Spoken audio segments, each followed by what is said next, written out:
এদিন মানে কি হ'ল, এজন মানুহৰ পেটত খুবেই অসুখ হৈ থাকে। ঘনাই বাথৰুমলৈ গৈ থাকিবলগীয়া হয়। তেতিয়া কি হ'ল, এদিন তাক লগৰ এটাই ক'লে, ঐ কি হ'ল তোৰ? তই যে সদায় যে বাথৰুমলৈ গৈ থাকিবলগীয়া হয়, ডক্তৰক নেদেখাও কেলে? সি ক'লে, দেখাই থাকো, কি কৰোঁ, একোৱে নহৈছে, এতিয়াও লাগিয়ে আছে, যাবই লাগিব। সেইবুলি কৈছে। লগৰটোৱে কৈছে, ৰ পেনতে ওলাব নহ'লে, ৰ মানে কি হ'ল, মই মানে খবৰ এটা পাইছিলোঁ। আমাৰ ওচৰতে হাবি এখন আছে যে, হাবিখনতে গুহা এটা আছে। গুহাটোত এজন তান্ত্ৰিকে সদায় কিবা কিবি মন্ত্ৰ গাই থাকে নহয়। মই শুনিছোঁ সেই তান্ত্ৰিকজনে বোলে সকলো বেমাৰ ঠিক কৰি দিব পাৰে।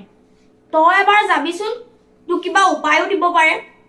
তেতিয়া সেই মানুহটোৱে ক'লে, হ'ব বাৰু দে, মই যাব লাগিব, এতিয়া বাথৰুমৰ পৰা গৈ আহোঁগৈ। সেইবুলি কৈ এবাৰ সি বাথৰুমৰ পৰা ওলাই চিধা সেই হাবিলৈ লৰে মাৰিলে আৰু। হাবিলৈ লৰ মাৰিলে, গুহাটোত গ'ল, তান্ত্ৰিকজনৰ ওচৰলৈ গ'ল। তান্ত্ৰিকজনক সুধিলে, বাবা, কি হ'ল বাচ্চা? ক, তোৰ কি বেমাৰ হৈছে?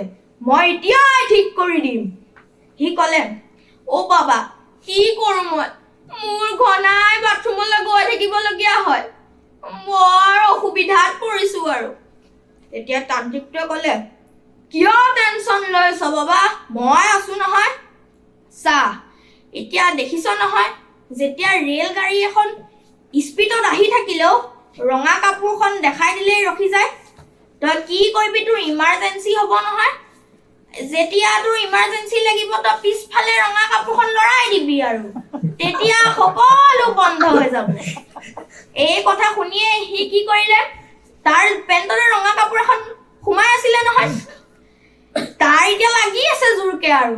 সি কি কৈছে, পিছফালে ৰঙা কাপোৰখন লৰাই ঘৰলৈ তেনেকে গ'লগৈ আৰু।